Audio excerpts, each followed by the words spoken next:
ہم کہہ سکتے ہیں کہ دونوں طرف ارتقائی تبدیلی واقع ہوئے ہے۔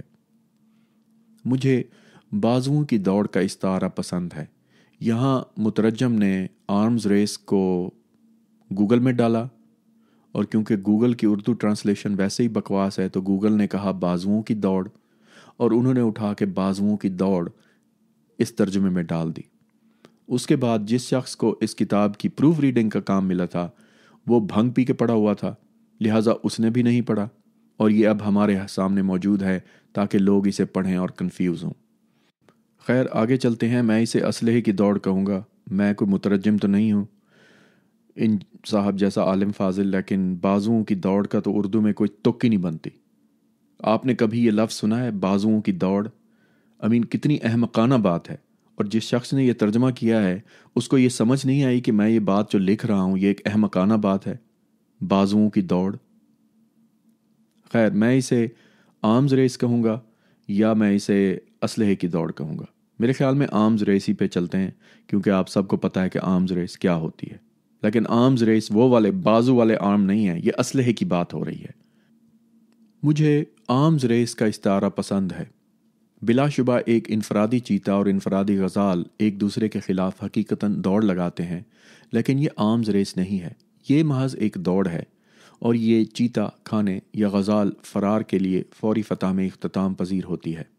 آرمز ریس ارتقائی وقت میں انفرادی چیتے غزال کے وقت کی نسبت زیادہ آہستہ سے تبدیل ہوتی ہے۔ آرمز ریس غزال کی انواع اور چیتے کی انواع کے علاوہ شیر کی انواع، تیندوے کی انواع، ہائینا کی انواع، شکاری کتوں کی انواع کے درمیان ہے، اور اس اسلحے کی دوڑ کا نتیجہ سست رفتار ارتقائی وقت کے پیمانے پر بہتری ہے، بقا کے لیے ساز و سامان میں بہتری، نسلوں کے گزرنے کے ساتھ دوڑنے کی رفتار میں بہتری، ٹانگوں صلاحیت، چکمہ دینے کی مہارت، شکاریوں یا شکار کا پتہ لگانے کے لیے حسی اعضاء میں بہتری، پٹھوں تک فوری آکسیجن پہنچانے کے لیے خون کی کیمسٹری میں بہتری۔ بالکل انسانی زندگی کی طرح کچھ بھی مفت نہیں ہے، بہتری کے لیے ادائیگی کرنی ضروری ہے۔ دوڑنے کی بہتر رفتار کے لیے ہلکی ہڈیوں کی لمبی ٹانگیں درکار ہوتی ہیں، اور اس کی ادائیگی ٹوٹی ٹانگوں کے زیادہ امکان کے ساتھ ہوتی ہے۔ انسانی مصنوعی انتخاب نے ریس کے گھوڑوں کی نسل پروری کر کے قدرتی انتخاب سے زیادہ تیز بھاگنے والے گھوڑے بنائے ہیں، لیکن ریس کے گھوڑوں کی لمبی پتلی ٹانگوں کے ٹوٹنے کا زیادہ امکان ہوتا ہے۔ ذرا تصور کریں کہ اگر جنگلی گھوڑے نوکیلے دانتوں والے چیتوں کے ساتھ آرمز ریس میں شامل ہوتے کہ جدید دوڑ والے گھوڑوں کی طرح تیز بھاگ سکیں تو ان کا کیا ہوتا؟ ریس ہارس کا ترجمہ، ماڈرن ریس ہارس کا ترجمہ جدید دوڑ والے گھوڑے لکھا ہوا ہے۔ ممکن ہے کہ سب سے تیز رفتار نسل اپنی لمبی ٹانگوں اور ہلکی ہڈیوں کے ساتھ نوکیلے دانت والوں سے آگے نکل جاتی، لیکن ان میں ٹانگیں ٹوٹنے کا امکان زیادہ ہوتا، پھر وہ نوکیلے دانت والے جانوروں کے لیے آسان شکار ہوتے۔ لہٰذا عملی طور پر ہم توقع کر سکتے ہیں کہ اس اسلحے کی دوڑ کسی مفاہمت کا باعث بنے گی۔ جنگلی گھوڑے تیز دوڑیں گے، لیکن اتنا تیز نہیں جتنا انسان کا پالتو ریس ہارس، اور اصل میں یہی ہوا۔ یہ حیران کن بات نہیں، جدید ریس ہارسز کی بھی اکثر ٹانگیں ٹوٹ جاتی ہیں اور افسوسناک طور پر انہیں گولی مارنی پڑتی ہے۔ اور یہ صرف ٹوٹی ٹانگیں نہیں ہیں جو بازوؤں کی دوڑ کو محدود کرتی ہیں، معاشی حدود بھی اہم ہیں۔ تیز دوڑنے والے پٹھے بنانا بھی مہنگا ہے۔ پٹھا بنانے کے لیے آپ کو خوراک کی ضرورت ہے، وہ خوراک کسی اور چیز کے لیے استعمال کی جا سکتی تھی، مثلا بچوں کے دودھ بنانے کے لیے۔ انسانی اسلحے کی دوڑ، یہاں پر انہوں نے اسلحے کی دوڑ لکھا ہوا ہے، کسی نے آ کے ان کو چپیڑ ماری اور کہا کہ یار یہ کیا بکواس ہے، لیکن انہوں نے پچھلے جو غلطیاں کی تھی بازوؤں کی دوڑ والی وہ نہیں ختم کی اب، لیکن اس کو آرمز ریس ہی لکھا ہوا ہے۔ انسانی اسلحے کی دوڑ بھی معاشی طور پر مہنگی ہے۔ آپ بمباروں میں جتنا زیادہ پیسہ لگائیں گے، جنگجوؤں کے لیے اتنی ہی کم رقم فراہم ہوگی۔ اس میں ہسپتالوں اور اسکولوں کے لیے کم رقم کا ذکر نہیں ہے جو آپ کو قومی طور پر کم دستیاب ہوگی۔ اس معاشی حساب کے بارے میں سوچیں جو ایک پودا جیسے آلو کو کرنا پڑتا ہے۔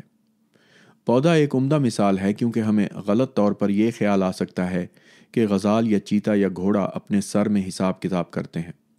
کوئی بھی سنجیدگی سے یہ تصور نہیں کر سکتا کہ پودا حساب کتاب کرتا ہے،